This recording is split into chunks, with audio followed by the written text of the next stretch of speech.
নমস্কার বন্ধুরা, তোমাদের পছন্দের ধারাবাহিক অনুরাগের ছোঁয়ার আজকের পর্বের রিভিউ নিয়ে আমি পৌঁছে গেছি তোমাদের সামনে। বাংলা সিরিয়াল সমাচারে তোমাদের সবাইকে স্বাগত জানিয়ে আজকের পর্বের রিভিউ আমি শুরু করছি। শুরুতে যেটা দেখতে পাচ্ছি, পুলিশ অফিসার তো বলছে যে দেখুন, ওনার জামিনটা কিন্তু এত সহজে সম্ভব নয়, কারণ উনি নিজে এসে নিজের যে দোষ করেছেন সেটা নিজে কনফেস করেছেন, সুতরাং আমরা ওনাকে ছাড়তে পারি না। তখন সূর্য বলছে দেখুন, হিট অফ দ্য মুভমেন্ট আমিও যদি সেখানে থাকতাম তো হয়তো আমিও এরকমটাই করতাম। তখন অফিসার বলছে আমি বুঝতে পারছি, কিন্তু তা বলে তো ওনার অপরাধটা কিছু কম হয়ে যায় না বলুন। তো সূর্যের বাবা বলছে তো আপনার তাতে ছাড়তে অসুবিধাটা কোথায়, মানে জামিন দিতে অসুবিধে কোথায়? তো বলছে উনি যদি বাইরে বেরিয়ে সমস্ত প্রমাণ লোপাট করে দেন, আর এমনটাও তো হতে পারে যে পরে উনি ওনার মত বদলাচ্ছেন। তখন সূর্য বলছে যদি এমনটাই হতো তাহলে উনি কি সরাসরি আপনার কাছে এসে কনফেস করতেন? বলছে তার চেয়ে বরঞ্চ কোর্টে আসুন, সেখানে সত্যি মিথ্যে দোষী নির্দোষ সবটা প্রমাণ হবে। সূর্যের বাবাও বলছে যে দেখুন, হিট অফ দ্য মুভমেন্টে ঘটনাটা ঘটে গেছে। তখন অফিসার বলছে এই সমস্ত কথা বলে এখন আর কোনো লাভ নেই, যা কথা হবে কোর্টে হবে। এরপরে সূর্য আর রূপা বলছে দীপার সাথে কথা বলবে। তখন উকিল বলছে আপনি কথা বলার অনুমতিটা তো দিতেই পারেন, এতে আপনার আপত্তি কোথায়? তখন অফিসার অনুমতি দিয়ে দেন। সূর্য গিয়ে বলছে দীপাকে যে কেন করলে এরকম, একবার নিজের ডাক্তারবাবুকে বলতে পারতে না? তখন দীপা বলছে আপনাকে যদি বলতাম তাহলে আপনি অনুমতি দিতেন না। এদিকে হসপিটালে উর্মি জয়কে বলছে যে দিদির কোনো খবর পেলে, যে ওরা দিদিকে ছাড়লো কিনা? তখন বলছে ছাড়ো না, ওই সমস্ত খবর জেনে তোমার কী লাভ? তখন উর্মি বলছে তুমি এভাবে কেন বলছো, আমি তো রেগে যাওয়ার মতো এমন কিছু বলিনি। জয় বলছে ও যখন ছিল না তখন আমরা অভাবে ছিলাম ঠিকই, কিন্তু তা বলে এইভাবে অশান্তিতে ভুগতে হয়নি আমাদেরকে। আর তোমার দিদির প্রতি এত দরদ কিসের জন্য উতলে উঠছে, এত পাল্টিবাজ কেন হয়ে যাচ্ছ তুমি? উর্মি বলছে যাই হয়ে যাক, ও আমার দিদি, আমি ওকে ভালো মন্দ যা কিছু বলতে পারি, কিন্তু তা বলে ও জেল খাটুক এটা আমি চাই না। তুমি এটা ভুলে যেও না যে দিদির জন্যই কিন্তু আমাদের খাওয়া পড়াটুকু জুটছে, তুমি কোনো কিছু করতে পারোনি বলে সেটা তোমার সমস্যা। তখন কিন্তু জয় উর্মির উপর রেগে যায় যে তুমি এখন এই সমস্ত কথা কিসের জন্য বলছো। উর্মি বলছে তোমাদের বাড়িতে রাইফেল রাখতে কে বলেছিল? তোমার মাই তো রাইফেলটা রেখেছিলেন। বলছে আমার মায়ের সাথে তোমার দিদি তুলনা করতে যেও না।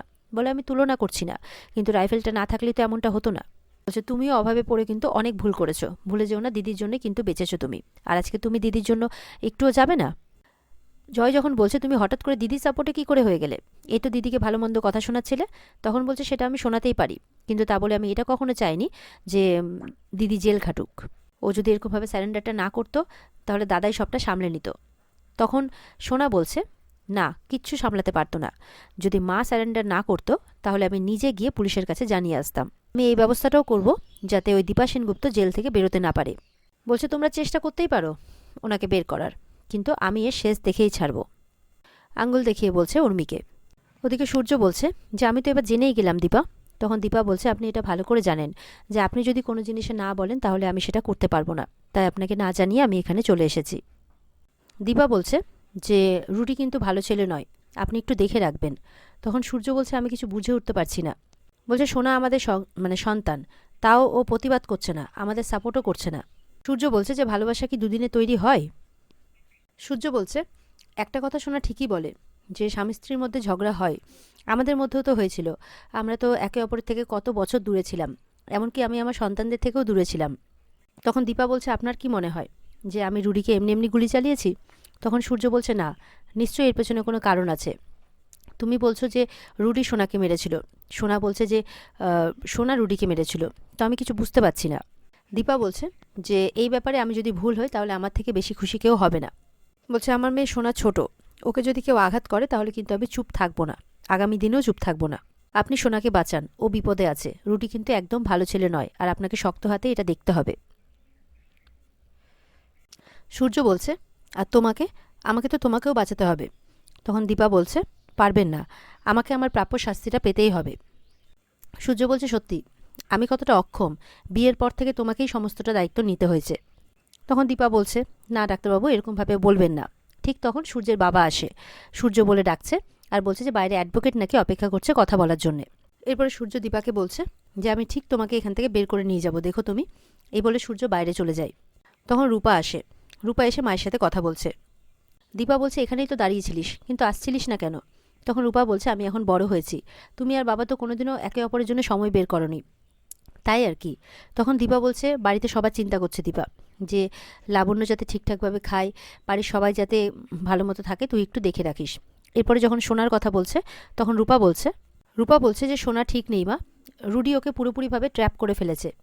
তখন দীপা বলছে, হ্যাঁ ঠিকই, ও নিশ্চয়ই সোনাকে এমন কোনো কথা বলে যেটাতে সোনা আটকা পড়ে যাচ্ছে। রূপা বলছে, তাছাড়া এমন কিছু ব্লাড লস ওর হয়নি যাতে ও এতটা অসুস্থ হয়ে পড়ে। আর তাছাড়া ও এমন একটা হসপিটালে আছে যে হসপিটালের নাম আমরা কোনোদিনও শুনিনি। তখন দীপা বলছে, হ্যাঁ ঠিকই বলেছিস, আমিও শুনিনি। আর তাছাড়া ওই আমার হাতে বারবার করে বন্দুক তুলে দিতে চাই। কে এই রুডি? বারবার করে সন্দেহ করছে দীপা, যে মিশকার কেউ যদি হতো, বা মিশকার এরকম কোনো আত্মীয় নেইও যে রিভেঞ্জ নিতে আসবে। আর ওদিকে যদি ভাড়া করা গুন্ডা হতো তাহলে এত দূর করতো না। তাহলে কে এই রুডি? এরকমটা ভাবছে দীপা। এদিকে দেখা যাচ্ছে হসপিটালে সোনা রুডিকে খাওয়াচ্ছে, কিন্তু রুডি নাটক করে খাবে না। তখন বলছে, না খেলে শরীর তো খারাপ করবে। তখন বলছে, আমিও চাই ভালো হতে, কিন্তু যাও তুমি গিয়ে রেস্ট নাও। বলছে, আমি তো তোমার বউ, আমি তো এখানেই থাকবো। তখন বলছে, জানো বাবা বলেছে যে তুমি খুব তাড়াতাড়ি সুস্থ হয়ে যাবে। আর ব্যাস যেই এই কথাটা বলেছে, রুডির নাটক শুরু। এমন করছে যেন মনে হচ্ছে শ্বাসকষ্ট উঠছে। তখন তো ওখানে ফলস ডাক্তার নার্স যারা আছে তারা সবাই চলে আসে, আর ঘরে যারা আছে তাদেরকে বেরোতে বলে। সোনারা বাইরে চলে যায়। আর যাওয়ার পরে রুডি, ওইদিকে ডাক্তার নার্স সবাই হাসতে থাকে, কারণ না এটা আদৌ সত্যিকারের হসপিটাল, না আদৌ ওনারা ডাক্তার বা নার্স। ওনারা হচ্ছেন সবাই রুডিরই বন্ধু বান্ধব। রুডি বলছে যে, কত সহজে বোকা বানানো যায় না, তোরা যে আমার বন্ধু ও তো বুঝতেই পারলো না। আর ওরা বলছে, এই মাস্কটা পরে আছি তাই চিনতেই পারেনি আমাদেরকে। এই বলে খুব হাসাহাসি করছে। তারপর দেখা যাচ্ছে রুডি তার মাকে ফোন করেছে। তার মাকে ফোন করে এখানকার আপডেট দিচ্ছে যে কি খবর। তারপরে বলছে যে, তুমি নিজে হাতে আমাকে বিরিয়ানি বানিয়ে করে পাঠাও, আমি আর এখানকার খাবার খেতে পাচ্ছি না। আর এরপরে সুযোগ বুঝে আবার তোমাকে আপডেট দিয়ে দেবো, এমন করে বলছে। ওদিকে তো সোনা বলছে যে, কেন করলো মা এরকমটা, কেন করলো? তখন তার কাকাই আসে, জয় আসে। আর তার বন্ধুরা বলছে, এখনও অনেকটা বেটার আছে, কিন্তু এখানে কাউকে থাকা যাবে না, কারণ ওকে এখন রেস্টে থাকতে হবে।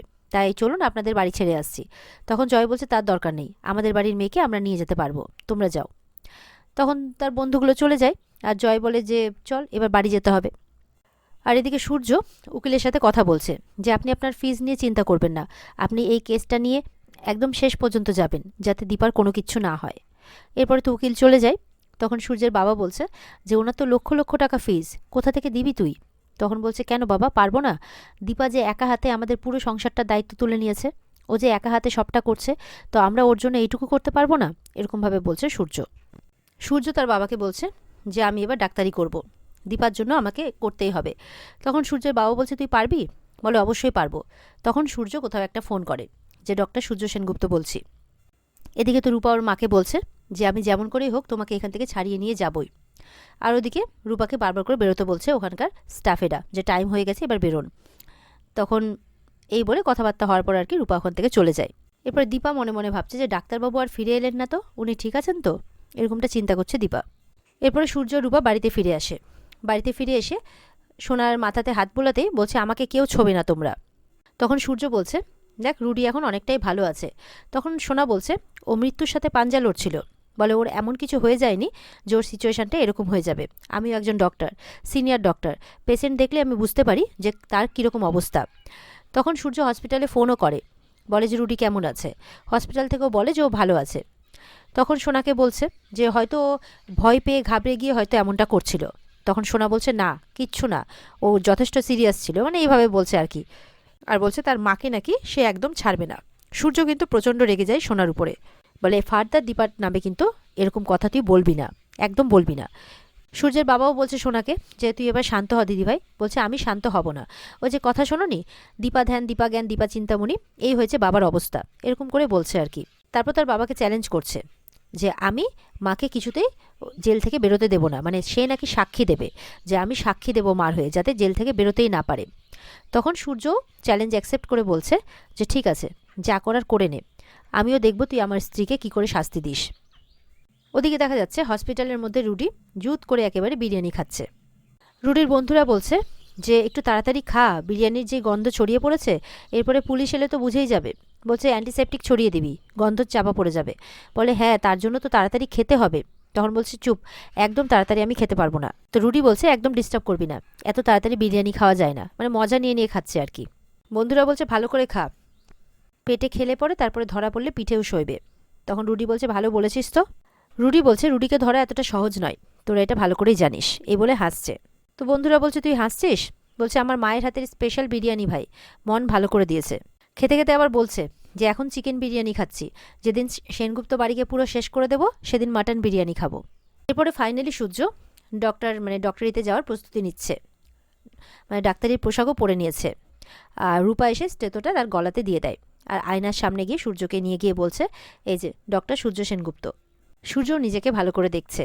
আর এখানেই আজকের পর্ব শেষ হয়ে যায়। তো বন্ধুরা, এই ছিল আজকের পর্বের রিভিউ।